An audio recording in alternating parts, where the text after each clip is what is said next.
business leader looking for next? I was. Are you an athlete transitioning to next? I wasn't.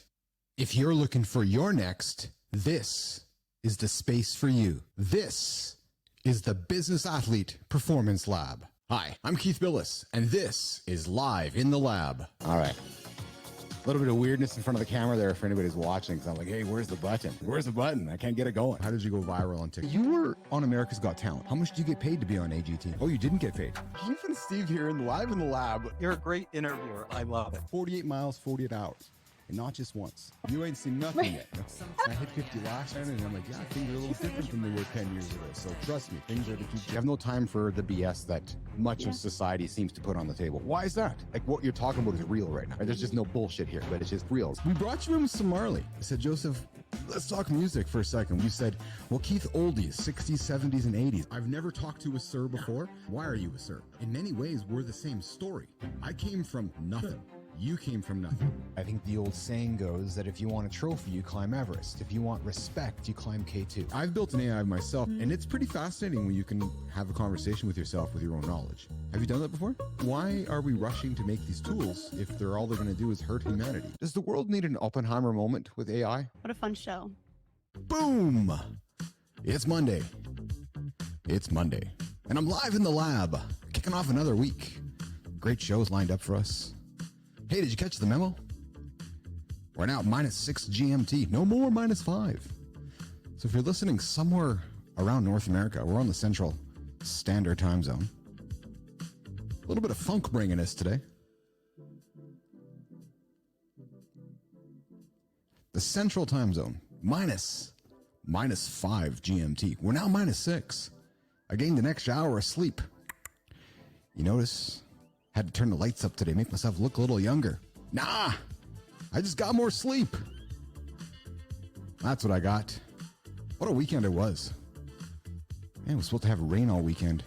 Freezing rain here in Manitoba, Canada. We got a little bit of it, just a little bit. Winter's on the visceral edge of our province right now, of our city. It's just right over, just over there. It's teasing us. It's here. It's almost here. Kind of here. Regardless, big show today. Is it ever not a big show? Hey, to all the new people watching and listening, thank you. Some of you have been reaching out to me over on the old texts, over on the old emails and the old socials, and saying, hey, really loving the show, really digging what you guys are doing over there. We're digging it too. I always say, we're here to entertain and inform. Well, here's the entertaining part. Oh, Keith's doing his monologue. When's he going to get to the guest? Don't worry. We'll have lots of time for the guest. I got a few things I got to say. It is no month, by the way. What? Yeah, no month. Come on, you're listening. And some of you that reached out to me, some of you new fans, is that what you are? No, we're going to call you BAPleets. You're all BAPleets, business athletes. You're part of the Business Athlete Performance Lab. So that's what you are. You're all BAPleets. You're not fans. You're BAPleets, not Swifties. What's Drake fans? Aubreys? Drakes? I don't know. To all you BAPleets out there, thank you. Thanks for jumping in, joining, making the show what it is, and giving me the feedback we need to keep making this show better. The show's for you. The show's for all of you. So if we're not here entertaining and informing you, you're not going to tune in. So if you have ideas for improvement, let us know. We're trying to do the best we can. We know who our audience is. All you business leaders looking for next. All you athletes looking for next. We don't talk retirement here in the lab. Nope. No retiring going on here. New word. It's called transitioning. Yep. We don't talk retirement, we only talk transition, because that's what we help you do. We help you get from over here to over here and find your next through some transitioning. Introducing structure, introducing accountability, introducing sustainability. And along the way, we say no in the month of November. Yeah, I mentioned it a few moments ago. No. No to what? Well, last Wednesday, I said no to peanut butter. And I made it through the weekend. So all of you that have taken the pledge, all former guests and upcoming guests, Matt Shoup, November's here, the month of no. Say no to a poison. Just make a better choice. Not asking you to change your life. Maybe transition to a new one. But just say no. Make different decisions. Maybe you'll put the peanut butter aside. Maybe you put the chocolate down. Maybe you'll put the salt down. And we're going to ask the same question of Matt Shoup coming up here in a few moments. But before we go any further, I invite you to head on over to inside.bapple.ai. That's inside.bapple.ai. And why are you going to do that? Because I want you to pop your email address into that form that's on that page. Subscribe to our newsletter so that we can start informing you of cool things that are happening in the lab. Our ambition is to get you on our list and not spam you. No, not spam you. Just help us start building that community so we can start giving you things, showing you things that will add value to your life. So head on over to inside.bapl.ai and throw your old email address in there, and it's a good way for us to stay in touch. A great way for us to stay in touch. And along the way, subscribe to the YouTube channel. As we know, that helps pay the bills. Inside.bapple.ai. It's the Business Athlete Performance Lab newsletter. We send out a weekly recap at the end of every week. So if you missed any shows, boom, one email in your inbox, you got them all. That's it. All right. Why don't we stop chitter-chattering and get at her and move our conversation and our attention to the left? But before we do that, why don't we introduce our next guest? The author of Happy Baby. We know how much I love doing Happy Baby. Matt's going, wait a minute, it's not Happy Baby, Keith, it's Painted Baby. Oh, I know, Matt. I know it's Painted Baby. But the audience, you see, Matt's not going to forget the intro now because they're thinking of the Happy Baby pose. Come on, all you athletes, all you business leaders. You guys ever done Happy Baby? Give it a shot. It's a great, great way to keep that look. Matt? What's happening? I hit ending on the intro too early and I brought you in, but that's okay. Little technical errors never hurt anybody every now and then. How's it going? Good. Welcome to the lab. Yeah, thank you. Thank you for having me. Yeah, I'm really pleased you're here. Now, it's November. I'm going to get right into it. I've taped up my peanut butter, and what you missed in what you missed in my intro was a little rumor has it somebody's addicted to M&M peanuts. Mm-hmm. Yeah. Yeah. You're gonna write that down on the list for me, Matt. November. You're gonna write them off. You're gonna say nope. I was just gonna say, yeah. What would I give up? I could do that. Could you do that with me? I robbed my kids Halloween candy, so they come back from trick or treating, and then my son didn't even go. It's probably my daughter's one of her last years, and I was like, give me the peanut M&Ms. I was just gonna ask you. I'm gonna say, Matt. So last Wednesday was Halloween. How did you make out with those M&M peanuts? I took as many as I could. I made out very well. Yeah. Of course you did. Yeah. So this year we went with the big candy bars, less so than the little ones. And Dad was the guy handing out the candy bars. So Dad was happy this Halloween because Dad had lots of full-size candy bars to eat. Yes, absolutely. Yeah. So Matt Shoup, you join us from where today? I'm in Loveland, Colorado. Loveland, Colorado. And just so the audience knows, it is not Matt Shoup. I was corrected before. I'm going to start it now. It's Matt Shoup. Shoup, right? Shoup. Yep, Shoup. Like shout, except with a P instead of a T. Yeah. Yeah. Oh, okay. There you go. It's Shoup instead of shout. Okay, I got it. And then the second thing I will correct myself because I don't know if I did the best job correcting it in the intro is that it's not, to my children's disdain, a Happy Baby. It is Painted Baby. Painted Baby. Yes. Yeah. Maybe we could read Painted Baby while we're doing Happy Baby, though. We could. So let's get into Painted Baby and the other books in a second, but let's tell the audience more about Matt Shoup. Yeah, no, thanks for having me. You know, I when I jump on a podcast, I share very simply. I love what I do every day. I get to wake up and hang out with really cool people, a lot of business owners, a lot of men in the business ownership space, a lot of faith-based men, and they're just trying to make their life better and make the people around them better, which makes their business better. So I've got a really just unique and diverse background of lots of different passions and adventures that have really combined into a couple of businesses that we have here in town. So I have a residential painting and roofing contracting company. We co-own a Brazilian Jiu-Jitsu academy. So I teach self-defense to men, women, children, and I focus primarily on working with kiddos And then I do some real estate, do some real estate investing, and then I help people buy and sell. What I'm really excited about working on right now is just my books and my speaking. I take leadership adventures to Spain. So I bring business owners, business leaders over to Spain for once in a lifetime adventures and get to drink coffee and hang out with really cool people like you all day. And it's fun. So you're not busy. You're just kind of hanging out.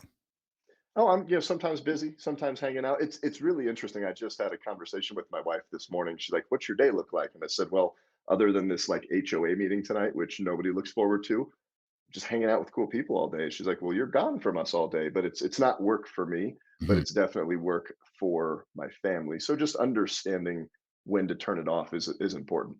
How do you do that?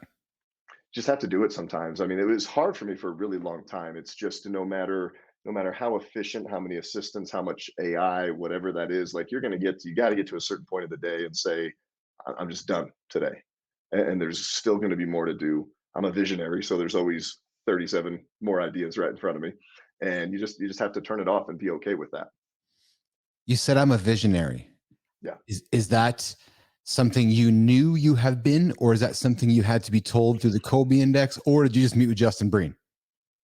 No, I mean, as a kid, I always thought outside of the box and had ideas for things and would go try things. I mean, I got kicked out of like the typical sit down, shut up school environment, and started my first business when I was 9. Started a little lawn mowing business, and I just remember the first time somebody saying, "Hey, you're a visionary." It was 2 to 3 years into my painting company. I'm like, "Hey, here's where I want to take this. Here's where I think this can lead to for the people here with the company, for the community." And somebody's like, "Hey, you're a visionary," and I never had heard that before. But yeah, I was told that by a business mentor years ago. And when you were told that, it gave you the confidence to express it yourself, because it takes confidence to say that sentence out of Yeah. your own mouth. It does, and then just understand what it was, because I'd have a lot of people say, "Dude, you're crazy. Do you ever slow down? You're busy. You're highly caffeinated. Do you never see your family?" I'm like, "I see my family a lot. Like we enjoy a lot of time together." And it was almost, for a long time, just the typical culture and environment of, go to school, get a degree, get a job, go work for somebody, retire at 59 or 65 or whatever it is. I just never fit into that mold, so I was seen a lot as an outcast. But when I started running into other people that were the same way, they're like, "No, this is a good thing. Lean into that, express that more, be that more, spend more time with those kind of people." That was really life changing. It was really business changing, and I don't see it. I see it as a superpower. There's certain things about it that can be frustrating for others that I lead. So we work a lot through that on a daily basis, because you can't just go share all your ideas all the time. Like if I took what was here right now and laid it out for everybody that's in here in the building working, they'd they'd go running screaming. Talk about that, because actually, can I just get some coaching for a moment? Talk about that, because I Absolutely. have Yeah. learned how to slow down what's going on in this head, because Mhm. if everybody around me heard what's going on in this head, they would run and scream as well. Yeah, I think for the visionary is, some of like the key attributes and just things that I go through every day is like, so I'm going to give you a perfect example. I just wrapped up hiking. I took 7 men over to northern Spain, and we hiked the Camino de Santiago. We did the Mm, last 70 miles. mhm. It was 6 days. It was an amazing adventure. It was made for businessmen who wanted to unplug and disconnect and just learn about where they're going and where they're at. And I came up with the idea to take these guys here January or February of this year. Mhm. Started floating it out to people, and then by September, there's 7 of us walking the Camino.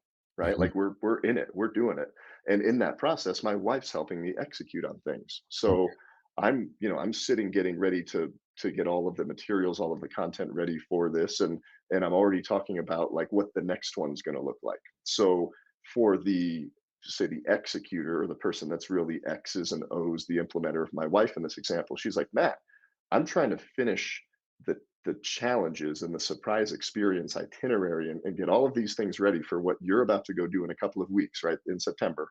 And you're already talking about what the next one looks like in June of 2024." And it short circuits somebody that's trying to implement that vision, to put the X's and the O's in. So what's really cool is when a visionary can get with another visionary, go have a coffee, go have a beer, go cast your vision and share your crazy 10-year down the road ideas. But the people that have to execute on those, their brains work differently, right? The implementer, the executor, the X's and O's logistical person that takes the vision and makes it happen. You can't interrupt their process to share what you've got 6 months down the road. That could be an eternity for them. Like that could be another lifetime of distance away for them. And it's just knowing when to turn that off.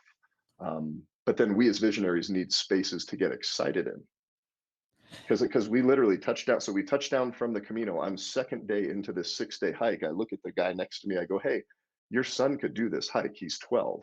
And I took my son on this hike 2 years ago when he was 13. So we decide 2 days into the Camino, right? That we're going to do a father son one in June. So I get back and what am I excited about? Like I didn't even debrief on how the trip we just did went. I came home and I just like threw up on my wife. Here's what this one's going to look like. And she's like, how did this one go? We're always moving faster than a lot of other people can keep up with. You're living life. Yeah. Yeah. You're actively living life. Like you're proactively Yes. living life, and you're Yes. teaching others how to proactively live. Yes. Many Yes. just I would suggest you mainly just react and just kind of go through life.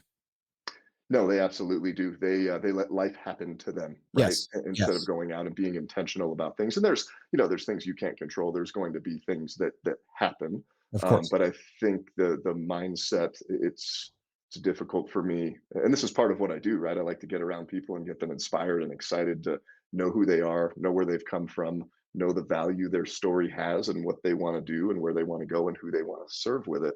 And when somebody says, yeah, but I can't do that, and they put up those roadblocks, those are very overcomable. Because I started with nothing, saw in the intro, I started with nothing. I had some cards stacked against me growing up. And, I shouldn't be here on paper. I shouldn't be here on a podcast with you talking about any kind of business leadership, manhood, success based on where I was, 25, 30 years ago. Matt, take our audience back 30 years ago then. Open the door. Tell us your story. Yeah, thanks for letting me do that. I already alluded to, I was the troublemaking kid in school. So I'd get some math and I'd finish the math in like 3 minutes because my brain was just firing all over the place. And I'm like, you gonna give me more schoolwork? They're like, nope, that's all we got today. I'm like, well, fine, I'm gonna go WWF, jump off the chairs and play like I'm Hulk Hogan, and hanging out with my buddies. So we're getting in trouble. And I got a lot, why can't you just sit down and behave and do what you're told? You're always talking, you're always telling stories, you're always talking, stop talking. And I had a little chair in the principal's office. So that was, I caught this label growing up, and that kind of, to a certain degree, became my identity. And I grew up in New Jersey. So we moved from New Jersey to Colorado to Loveland. So I've been here since I was 10 years old. And that summer, I asked my parents for $200 to buy a boombox.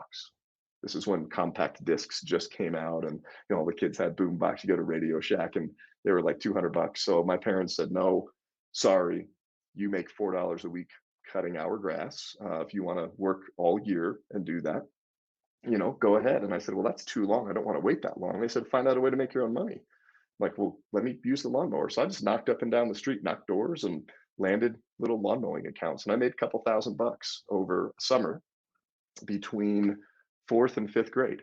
And like that moment for me was that realization. So I'm totally out of the school environment. I'm in a new living environment geographically. And I'm like, hold on a minute. All this stuff they said to me growing up about, never going to amount to anything, troublemaker. I'm like, I wanted a boombox. I made $200. I made more than that. So you can work hard, set a plan, have a vision, execute on a goal, and get what you want. So that became a real deep rooted part of my identity. I found a sense of purpose and certainty and value in that. And, that's my initial origin story, entrepreneur story, right? So I had a couple $1,000 in a little fishing tackle box in my bedroom, through middle school. And how old were you when that light went on? I was like 10. Yeah. I was right turning 10 right there. Yeah. It's interesting to hear you say that because I reflect upon, just my youth. I was selling caterpillars in jars or rocks in jars, trying to figure out how to make money. And I look at people that do it at that age. And when you learn that you can do it, school becomes secondary, doesn't it? It's like school becomes a Mhm. cultural I have to go do. Yeah, it was. For me, looking back on school, I didn't hate school because I made some friendships. I definitely struggled with just a lot of identity and confidence. I got bullied a lot growing up. I had the Cartman sister from South Park. I had the big headgear and the buck teeth and just very kind of wonky and not confident. But when I got into that business space, totally different match. So I would say, I went to school, got the grades, got great grades, Mhm. but it's like, let's get it done as efficiently as possible. I don't care if I retain or actually learn anything, and then let's get out to do business. Another big passion of mine that I found throughout school that I really just enjoyed was Spanish, just the Spanish language, engaging with people, speaking Spanish, helping in the capacity of translating for families at like a local elementary school. So, like my senior year of high school, you have to take one class. So I took my college composition. We went and did weight training as an elective. Like, what a tough year, right, of school. Write a paper, go lift weights, and then go hang out and help at the elementary school. And they had me mostly translating there at the school, which was really fun. So let's keep going on your journey, and I want to explain why. Yeah. So my audience is guys that are transitioning, Matt. Guys that Hmm. are, waking up one day in their life, probably in their mid to late 30s, somewhere in their Love it. 40s, early 50s, going, all right, so I've been doing this forever. What am I going to do next? Or they've lost their job, or they're waking up looking in their own mirror without a loss of identity. Yeah.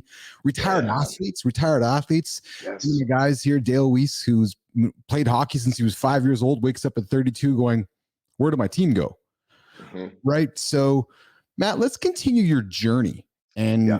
because you're probably relatable to a lot of guys that are listening to this right now. So you were kind of I don't want to use the word troublemaker, but you were the kid Oh, in well, so yeah. Hmm. so you're the troublemaker in Yeah. school who Uh-huh. who had a talent to make money. You started making money. You learned that the business light went on at 10 years old. Now let's keep going down that journey. Spain, so you learned Spanish, and Yeah. then when Yeah. did Brazilian Jiu-Jitsu come in? When did the family come in? Yeah. And when did you start with Yeah. that $100? Hmm. Get M&E painting. Yeah, so the big transition, kind of the next step chronologically, was I made it through school, graduate high school, and everybody's going to college at that time. I didn't know what I wanted to do. That's just what everybody did. So as much as I was, rebellious and a rule breaker, I'm like, well, I'm going to go to college. Um, Start taking some of the basic classes there, and I got approached one morning by a college painting company. They came into one of my early morning classes and they said, "Hey, we've got a summer internship. You get to learn about sales and marketing and business and running a business." And I'm just boom, boom, all the lights are firing. Mm. And so fill out this card if you're interested. I had no idea what it was. Like, I could have been selling encyclopedias. Like, I had no idea. I filled this card out and I go through their recruiting process. And literally a month later, I'm spring break, knocking on doors, learning about business. And it kind of took me back to those roots of being a kid. So I worked for 4 years while I was at Colorado State University with this college painting company, and made a bunch of money, made like six figures over 4 years. Then I just share that because I spent way more than I made, and that kind of lines me out to, one semester I go to Spain to go do a study abroad program, and that's where I just completely fell in love with Spain. It's a huge part of my life. We'll talk more about, but I get back from Spain. I meet my wife in the basement of a bar. That's our love story. She did not fall in love right away. It took her way longer. I was like, boom, head over heels. And yeah, graduate, and I'm not going to stay in the painting business. It's not sexy, it's not glamorous. It was a college thing. So I get into the mortgage business just because it looked sexy. And I keep saying this because, like, the optics were really important, that appearance of, how am I going to appear? And I think guys in transition, right, listeners in transition, that's just like, park that, because that's going to be one thing you've got to deal with. So anyway, I start suit and tie, mortgage mat, working at a local conservative bank, like, hating life. I'm married at this point, coming home every day. I've got an over leveraged condo, and just not enjoying what I'm doing every day. And I'd come home every day, tell Emily how much I'm just ready to leave and quit this job. And one day I get called in. There's a new bank president. He calls me into his office, and I go, "Hey, I'm Matt. Nice to meet you." And he leans back in his big banker's desk, and, like, he doesn't extend the hand. He says, "Go get all your shit, put it in a box, get out, you're fired," and kicked me out of the bank. Yeah. Whoa.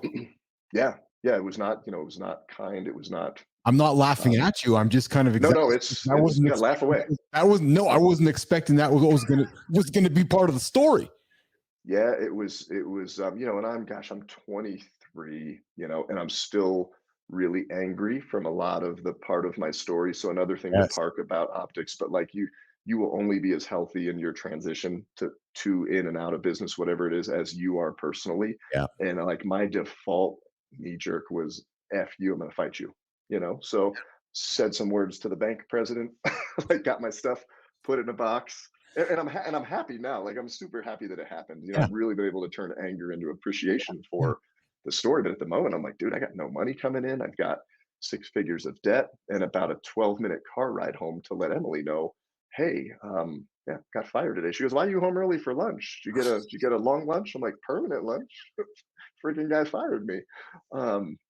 Yeah, and I had literally Emily's making like $800 a month working part-time at an adult respite care facility, and she's like, hey, do you want me to start working more? Like we're wanting to plan a family soon, so that was the goal. And I go, no, I'll figure this out. And on the way home, before I told her I was fired, I called a couple painters that I worked with during the college painting days. I'm like, hey guys, what are you doing this summer? They're like, well, we don't work as much now since you're in the banking thing. They're like, how's the banking thing going? Mortgage Matt? I'm like, well, they're like, they fired you? Is that why you're calling? I go, yep, they fired me. And I said, give me like 30 days and I'll have a bunch of work for you guys. And I really was just planning for that to be a transition. I said, I'm just going to make some money, float some financial space till I figure out what I want to do. But then when we launched the company, I mean, I went out pretty gangbusters and we pulled in like $500,000 of top line residential paint contracts back in 2005, and it was very profitable. So, Wow. I got to the end of that year and I'm like, screw the optics, because I'm looking at some money in the bank. This is kind of cool, and this can support your family. In other words, screw the optics. I don't need the suit. I don't need the white collar appreciation of what all that means. Yeah. I'm making cash over here as a painter. Hmm. Judge me all you want. Sure. Really, Yeah. right? That's really what because I think Hmm. that's a struggle for a lot of people. I don't want to be a painter. I don't want to be a guy who has a lawnmower. Do you know if you know the name Brian Clayton? We had Brian Clayton on a few weeks ago. Brian took $20 a lawnmower and turned it into the Uber of lawn care in the United States, right? Love So that. Yeah. very, very similar, very similar, but you took $100 and turned it into a very profitable, growing painting company. Yeah. People And that are listening yeah. to this, Matt, are going, but you're going, no, go check my bank account. Yeah, go. And I mean, I interviewed a gentleman on my podcast. He's a good friend of mine here in town. Like he's in law enforcement. I got a huge heart for law enforcement, and Yes. he had been in the business like 17 years, and he's just like ready to be done. He goes, I'm going to start a junk hauling business, but I make 100 and some odd thousand dollars a year at the department here. Plus, I get a car, get all the benefits, and he goes, I don't know how I'm going to bump out of that. 2 months into a junk hauling business, like picking up people's crap, taking it to the dump, he replaced his income at the Mhm. police department and then turned it in. I've got a guy right now who's also another police officer. He's a photographer and he's getting ready to make that transition. And he's about halfway to the income that he needs, but he's doing zero marketing. So it's like, hey man, just make a plan to fill in that gap. Yeah. And again, we'll talk more about that on the executable steps for people that are transitioning. Um, but yeah, it's fun. I mean, it's been a really fun story. I mean, my story, I really believe gets to help people wherever they're at. It's clear that it does, Matt. It's clear that it does. So during your story, you started a family as your business was Yeah, growing. yeah. Now, how did you manage the challenges of running your business, Mhm, taking care of your own mirror, being a family man? You said mhm. something a few moments ago. Your Emily says, would you like me to pick up some extra hours and do this and do this? And with all respect, your pride got in the way, and you said, no, I'll take care of it. Right? So it's like, is that a Yeah, pride thing? yep. Is that a teamwork thing? But what strategies, Matt? What principles do you have in place that ensured both your business, your family thrived? Because I can tell you're a family man. It's very clear to me you're a family Yeah, guy. yeah. No, and it's huge, and I mean, that took a lot of learning and prioritizing and being called out where I wasn't doing it well. And man, I hate, like, I host a podcast. I hate when the guests come on and they talk about how awesome they are. I think some of the biggest lessons are in the failures and the screw ups. And I would Oh say man, early, like Early on, I was awful at that. It was sun up to sundown to like we got to work, we got to. It was that hustle, sleep when I'm dead kind of a thing. And yeah, like that built the business. There's a time for that, but I remember one day within the first 2 years of the business, Emily's like, "Hey," she's like, "I'm over here. Remember me?" Mhm. Just like that little thing right there. So, some of the lessons that I've learned is if you are transitioning, if you are in a job right now and you hate it and you're going to leave it, or you just got told to put all your stuff in a box and leave and you're fired and you're like without income, um, there's a window that you have to determine with your family, right? Your spouse, your kids, whatever that family dynamic looks like. You say, hey, I'm going to start a business, I'm going to, or change career paths for the next 6 months. I'm working 12 hours a day or 15 hours a day, and is this okay? So I found that there's this whole balance thing. Like nothing's ever balanced. There's seasons, but communicating those seasons. Like this summer was a wild summer. It was way too much, and we knew going into it was going to be a wild summer, and we knew coming out of it we get some rest and some peace. But we just had to set that dynamic, and it was crazy. So just being intentional with your time, and then knowing if you're going to be short time on the family, you've got to make it back up because you can't keep that. I know a couple of hustle and grind guys that are divorced now, and their kids hate them and don't talk to them. They've got lots of millions of dollars, um, but in exchange for what? Yeah. So I've been through divorce. I've talked about it on this show. I've been through building a company, successfully selling a company, and going through that entire journey, Matt. I Hmm. say that because it's relatable to my audience, and I've learned Hmm. along the way. The more I express my failure, the more I'm a superhero. Right? Yes. Think about Yeah. that, right? And it's Absolutely. Yeah. really interesting because you look at Batman, you look at Spider-Man, you look at Bruce Wayne. Bruce Wayne had his fallacies, right? Peter Parker had his fallacies, right? Yes. But when Yes. they put their costume on, they were superheroes. Well, when I get Hmm. behind the mic talking to my audience, or go talk to the Baplites out there, or talk with my kids, you become the human. I think you become an even bigger superhero to those people. No, absolutely, and you just get to connect with people on a different Yes. level because and this is like, a big core part of Painted Baby is in the business space. I mean, I remember the first time, like I'm a little bully kid in New Jersey and getting my butt kicked on the playground, and I got buck teeth and headgear, and then some little old lady pays me $20 to cut her grass. Okay, a little bit of confidence, but I mean, I'm sitting here at like 23, 24. We've built a $1 million company in like 3 years, right? So there's a million Congratulations. dollar company. Yeah, no, thank you. And I'm like, join the $1 million, entrepreneurs club, entrepreneurs organization, right? Yes. And I'm running around with all these guys, and like I still don't even realize all the crap that I'm carrying as just I'm still a kid. My brain's not fully formed, right? I'm Yes. I'm 24, and just being able to like process through all of that in the journey. I mean, I was young, I was arrogant, nobody could tell me what to do. I caught this injection of success, and it's like it doesn't matter, dude. It didn't matter how much I scheduled intentional time with my wife. I just didn't have some stuff figured out about what it really means to be a man. Um, just in Mhm. lots of different Mhm. capacities. So I Mhm. mean, I think not so much the logistics of how do you structure your day, like that's important, but really everybody should dig into their story. Everybody should dig into where they've come from, and everybody carries some kind of trauma, some kind of hurt, some kind of negative, disempowering stuff in their life that when it gets activated, and you might not even know when it's getting activated, it flows into your business Yeah. and your life and your parenting and your friendships. So when you're transitioning, right, somebody that's ready to transition, that's worth just taking some time to really go through. It's like, why are you doing this? You're trying to prove something to somebody. You're here to serve people. Mhm. You're trying to be less hurt versus more healed. Those are two totally different Mhm. things. So yeah. Intentional is a powerful word. You've used it a number of times. It's an Hmm. underused word because Hmm. when you use it, you have to follow through with it. Because Yeah. when you think it, you can't think intentional and go the other way, or else you're a coward, I would suggest to you. Yeah. Right. So Yeah. intentional is a really powerful word. And I'm really glad you brought it up a number of times, because if you're not intentional, so I share that back to you, Matt, because I believe in this concept. So I've had success, this business athlete success, through structure, accountability, systems. And part of that is what I call my life tasks. So my life tasks are taking care of Keith first, taking care of Lauren, taking care of my kids, taking care of my circle. And then everything else happens after that. It's taken me some journey in my life to figure that out. And I'll be frank, there's sometimes I'm not very good at it. Right. Hence my intentional communication with my family to say, hey, okay, guys, here's what the week looks like. Here's what the month looks like. Here's what the next little while looks like. Dad's busy for a while, but it's being intentional and communicating. But those life tasks, Matt, most important on a daily basis. Would you agree? Absolutely. Yeah. And however you structure those, right, and Yes. schedule those. I mean, some people, like, I am very intentional and structured with the calendar. Like, this is my time, this is workout, this Yes. is faith time, things like that. And then you still don't execute on that perfectly. I'm like, how did today end up like this? Because it was supposed to be like Yeah. this. And then the Yes. fires come, right? The emergencies come. But yeah, no, that intention is walking into, you talked about, you can't just wake up, roll out of bed, not know what's going to happen that day. It's like, Mhm. okay, I get up.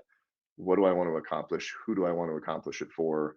What's the outcome? I know a lot of families, they spend a lot of time together, but they all sit there and they're on their phones, like they're watching TV while they're on their phones. Nobody's engaging. They're like, we spent time together. Like, you didn't spend any time together.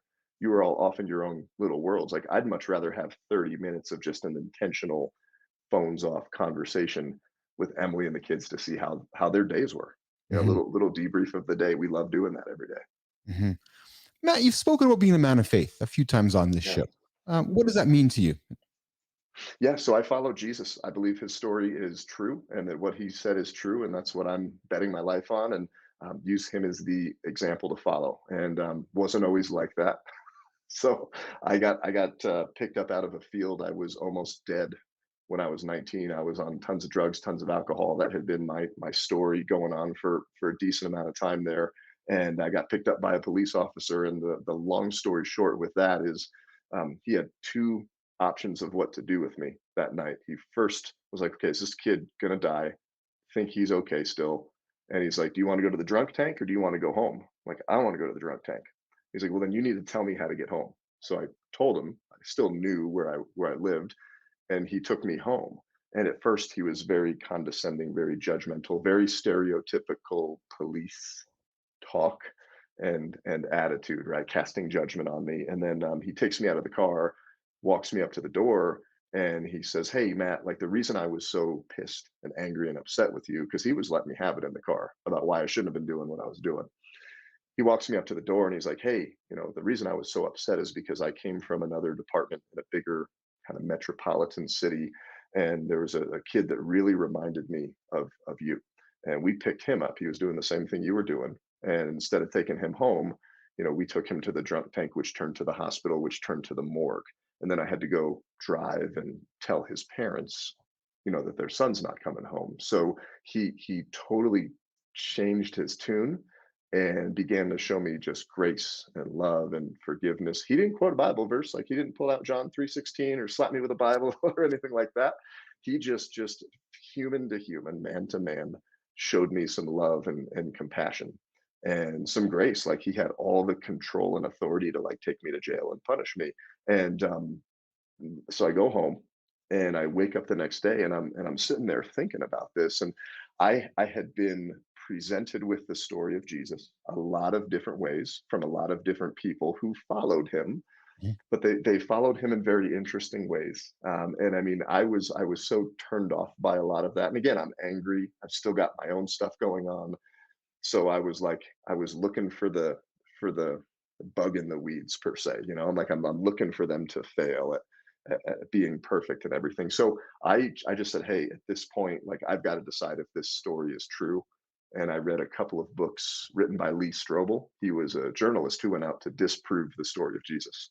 And then he concluded, after like 2 years of research, he quit his job and went on this 2-year hunt to disprove this story, that the story is true. And I go, hey, at this point, I've got to make a yes or no decision. And then I did. So, I mean, I'm 19 years old, and that's when I turned my life over to Christ. And that journey, man, that's been just a crazy journey of imperfection and improvement, people pouring into me.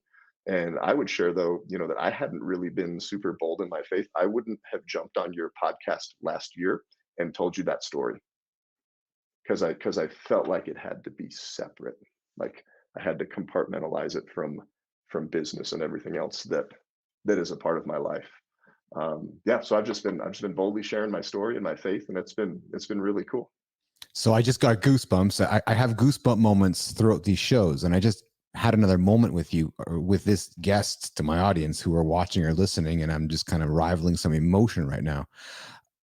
I need to pause. So a year ago, you would not have shared that. So I want to thank you for being vulnerable and sharing that. No, and I'm not saying that to Yeah. make a crack out of you or to make light of it. I'm saying it because um, it's been it was a thing for you up until even a year ago. So there's people listening right now that have their thing that they're Hmm. struggling with, and there's a Yeah. process that we go through to become to gain the confidence to speak about that thing. Do you see? You know what I'm getting at, Matt? Yeah, absolutely. Yeah. No, and everybody's got that. Yeah. And for me, it was just, I was bold in my business story and my Yes. fatherhood story and my man. And then somebody's like, well, what about this over here? They're like, aren't you a Christian? I saw you at church. What do you like?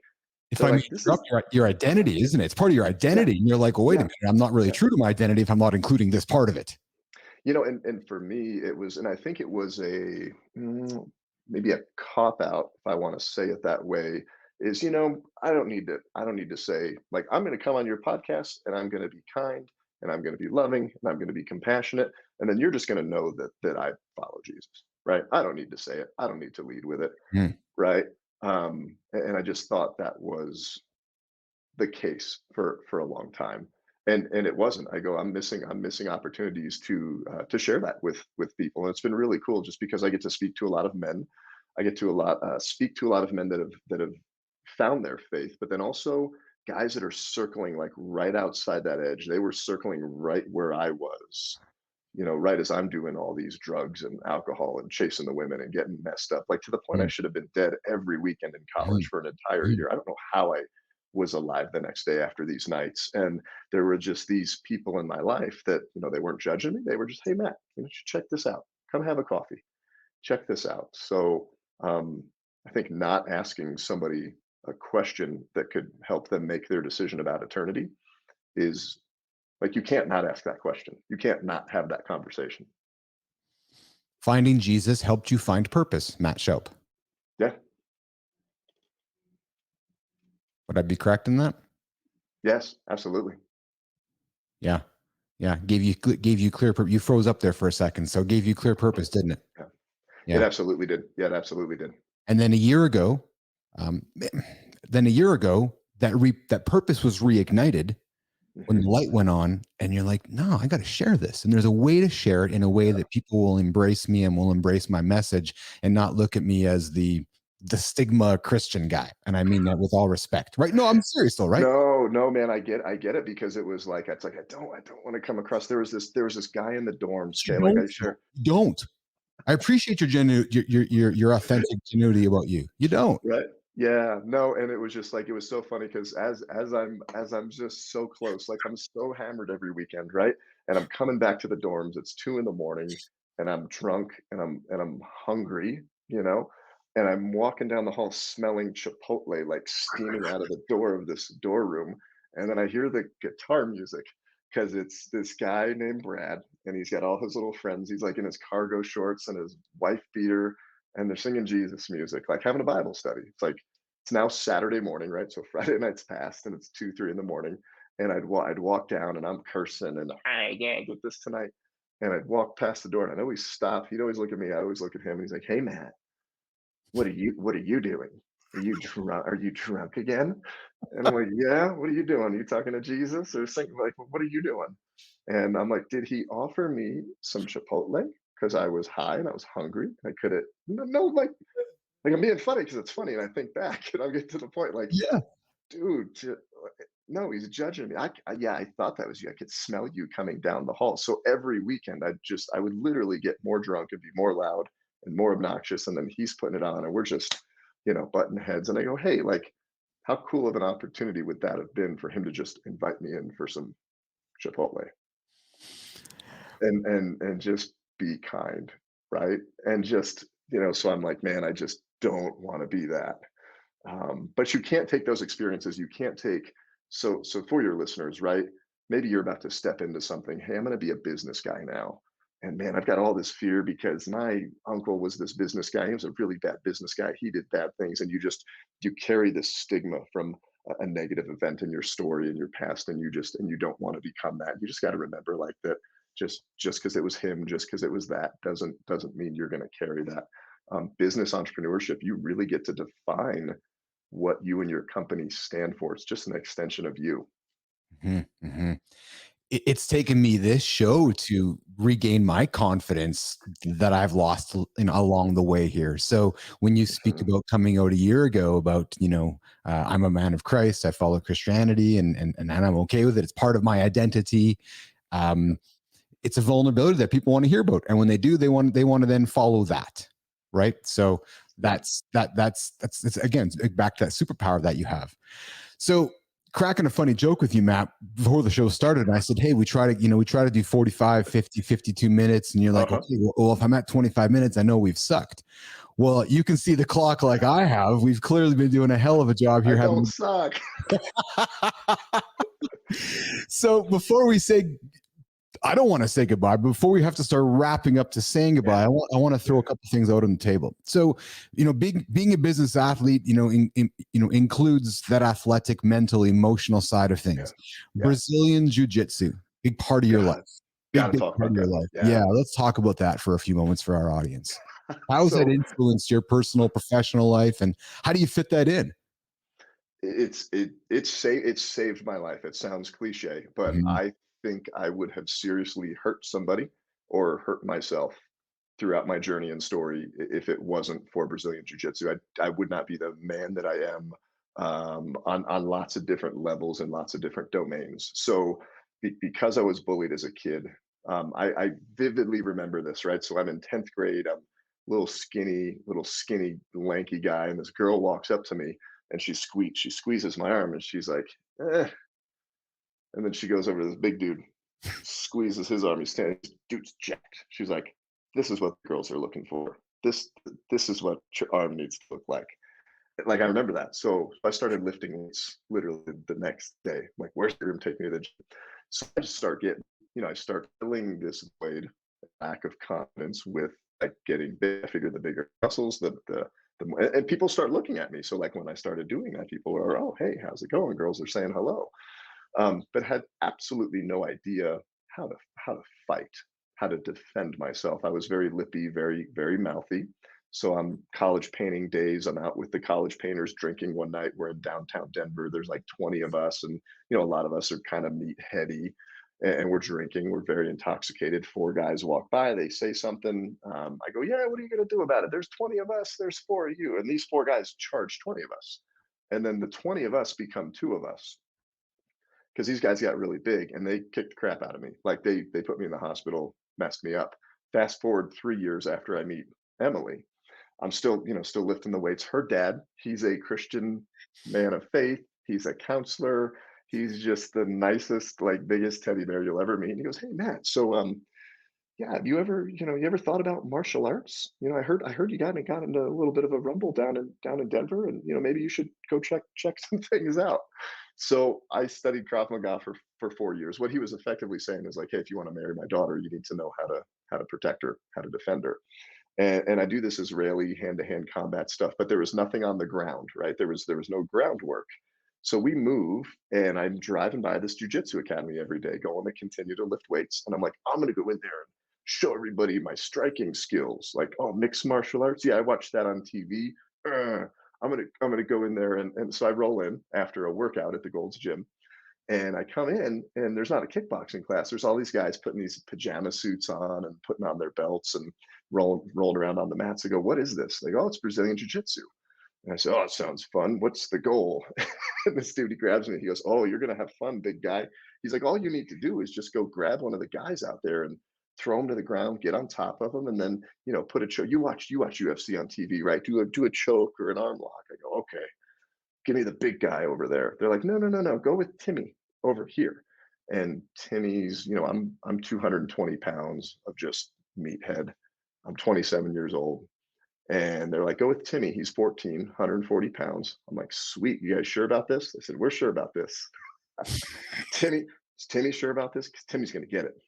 And I go up, I slap hands, bump knuckles, and I go to grab Timmy. I come after this guy with all my might. He flips me over his head, jumps on my back, starts choking me, arm locking me, and I'm like tapping out left and right, getting humiliated on the mats. And this was my introduction to jujitsu, and I absolutely fell in love with it. It was like the absolute essence of somebody with the proper leverage, timing, Mm. technique, execution.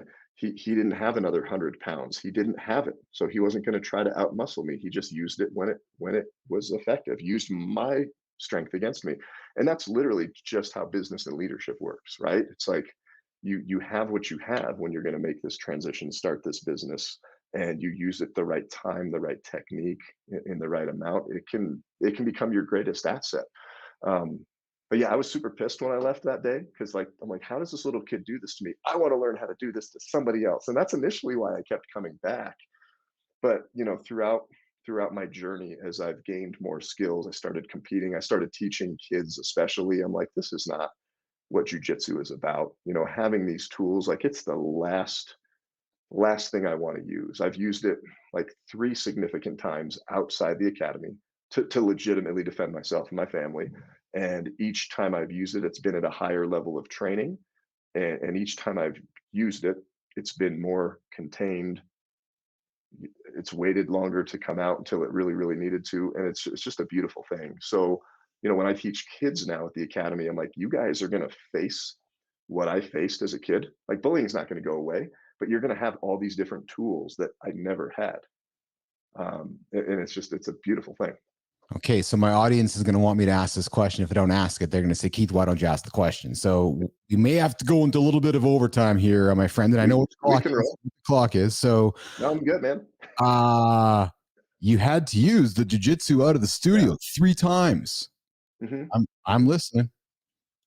Yeah, I mean, the most significant time was just recently. I was over in Spain with my daughter, and we were at the Seville fair. So, like, Seville is my favorite, like one of my favorite cities on the planet. I have the bell tower of Seville tattooed here on my Very arm. cool. Yeah, yeah, yeah. But like, I love it over there, and they have this annual fair. It's called the Feria. So you think of like the county fairgrounds. You got Ferris wheels and food and all this stuff. I mean, they have literally square miles of this area on the west side of the river that they turn into these little tents. They're called casetas, and you dress up in a suit. The girls dress up in flamenco dresses. You drive a horse and carriage into this thing and get dropped off. It's beautiful. And this is the second year that I'd taken my daughter to this, and we're out and we're coming home back to a taxi. It's relatively early by Spain standards. It's 1 in the morning, and everybody's lined up in the taxi line. So we get in line, and we made sure we're the last people in line. Then people start lining up behind us, like pretty standard. Taxis are pulling up, picking up people, driving off. So taxi pulls up to pick up these ladies, these older ladies, and they're like, "We're waiting for a friend. You guys can go ahead." So we go ahead, and then they're like, "No, no, no, never mind. Our friend's here. We'll catch the taxi." So they jump in the taxi and take off. So we're already kind of stepped out of the line. Next taxi pulls up. I go to open the door, and all of a sudden, like 5, 6 people behind us start screaming at us. They're like, "No, no, F you can't get in there." And then they start screaming like racial slurs. Like there's all these fun things you can call like a big, tall, white foreigner over there. So like we're catching all this stuff, and I'm like, guys, like you're drunk. We're getting in the taxi. Haley gets in the taxi. She's already in there. And I go to get in, and I literally feel a guy. He runs up, he grabs the door and rips it open. And I turn around, and he's holding the door. He's staring me right in the face, and then he grabs me by the wrist.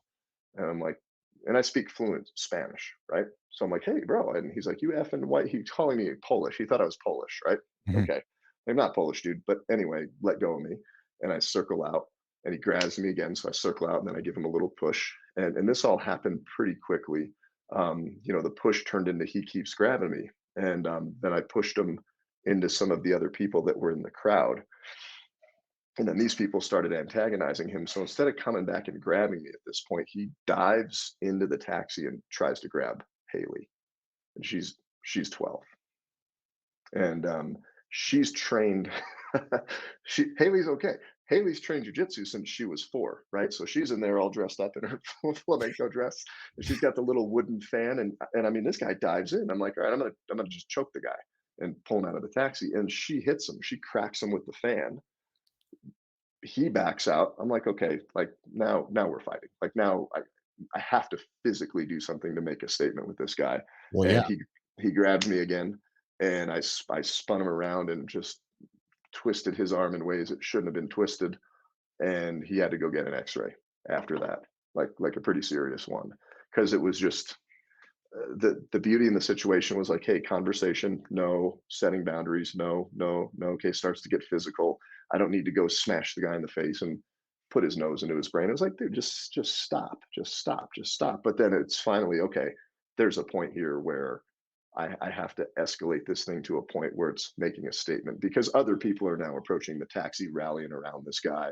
We're the big foreigners, whatever, that cut them off and stole their taxi. And it's funny because there's like four taxis pulling up behind while this is all happening. I'm like, go get the other taxi. Um, but yeah, it was one of those things where like my daughter could have been seriously injured. That taxi Yeah. could have driven off, and I could have been in a lot of trouble. Like jujitsu is not going to work against eight drunk people Of putting a course. beating on me. Yeah, so snap the guy's arm up and elbow and whatever else, pushed him away, got in the taxi, we drove off, and Haley's like, "Holy cow!" She's like, "Good job, Dad." She goes, "I smacked that," and it wasn't. I mean, she trains this every day. She's Yeah. here at the academy 3-4 days a week, training. What if somebody grabs you? What if somebody grabs you? And it's just this repetitive thing. She thought it was kind of. She goes, "I smacked the crap out of that guy. He tried to grab me." I'm like, "That's what you do." Matt, you really are a superhero. And I mean that you're serious. No, I'm serious. I'm serious.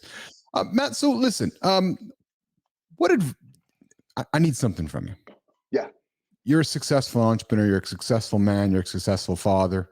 What advice do you have for business leaders, retired athletes who are looking for their next and seeking to Yeah. make that positive impact on their Mhm. communities and the world? Mhm. Yeah. First thing I'd say is in my transitions, because I have multiple businesses and I'm transitioning out of things that I've known that have been part of my identity that give me certainty, security into this unknown space. And enjoy that space that you're in. So enjoy the transition. I see too many people that rush into something because they feel like they have to fill that void or fill that gap. So just enjoy it. Just enjoy it and say, I'm here. Mhm. You may, if you have the benefit of financial runway because of the transition, then that gives you more space. And some people don't, but like even if you don't, still enjoy it. Um, I interviewed a football player. He was a professional football player, and I mean, when he made that transition, he said that was really, really difficult for him. But he's like, I leaned into just knowing that I was in a transition. The next thing is like go back to dreaming it like you were when you were a little kid. Because you may have found this career, this business that you sold, whatever it is that you maybe stumbled into or wasn't your calling, and it's just what kind of pulled you in. But just take in this space, take some time to say, what does life look like? What is the vision? What did I want to do when I was a kid? What are some other passions and some other interests and hobbies that I have? And then when you go, okay, I think it's this. I think it's business. Go out and take people to coffee, lunch, dinner, what breakfast, whatever. Go interview people and go spend time with people that are in that space that you are looking to get into. And then you've got to make that commitment. So this photographer I talked about, the police officer photographer, I'm like, dude, even when you replace your income, you're wired so much that even when it's replaced, you won't jump. So you mentioned a Kobe, right? Like there's all these personality type surveys. I'm very deeply involved with DISC and Human Motivators Index, but go take a free or a low cost personality survey to understand how you're going to make these decisions about the transition. Reach out to people, and then you've got to make that commitment date of what you're going to do. And then when you make that transition, and I've learned this a lot, is be patient. Good things take time. There's these flat.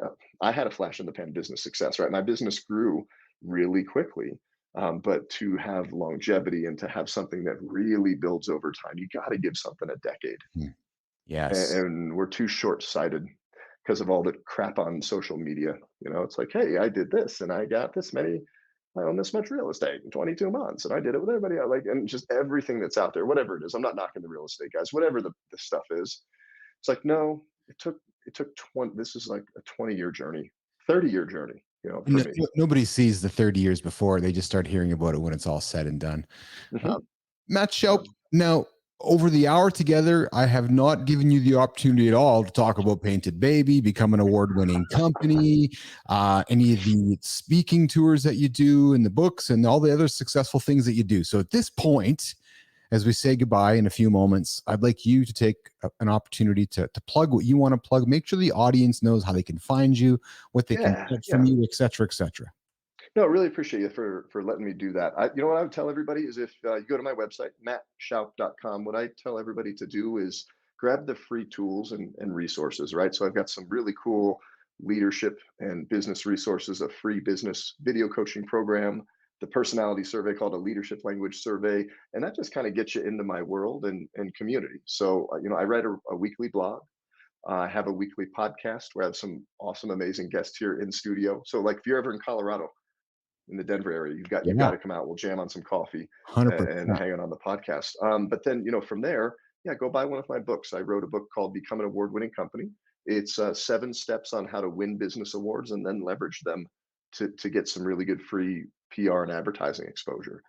And then Painted Baby is all about how you put aside your shiny marketing A+ 5-star brochure of yourself, and you just share a moment where you screwed something up and you're really vulnerable and brave about some of your imperfections. And that's actually going to connect you deeper to people, and they're going to trust you more, and then they're going to do more business with you. Right. But that book is a real over encompassing book for just connecting with people in life in general.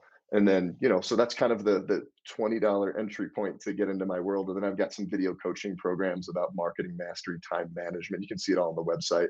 The big thing I do though is either coming out to do, keynotes for business leadership conferences. And then I'm also taking people to Spain on adventures and experiences. So we have a father-son hike of a lifetime, June of 2024. So I'm taking a small group of fathers and sons to go hike 70 miles over 6 days and really go just unplug so you can bond and connect deep with your kiddos. That's exceptional. Matt Shoup, thanks for joining us, joining us all here in the lab today. Will you come back? Absolutely, yes, anytime. We got to hang more. We'll do round 2, round 3. Absolutely. Absolutely. So if I can just throw you into the green room for a quick second, and I'm going to say goodbye to the audience and come back because I know you got to get out of here too in a few minutes. So Awesome. we're going to say goodbye to Matt, throw him off to the green room there in a second. Going to do that there and bring over me here. That was a good show. Matt's going to put the old M&M peanuts away for November. I'm putting the peanut butter away, continued for November. I hope you guys enjoyed the conversation with Matt. You can find him at mattshoup.com.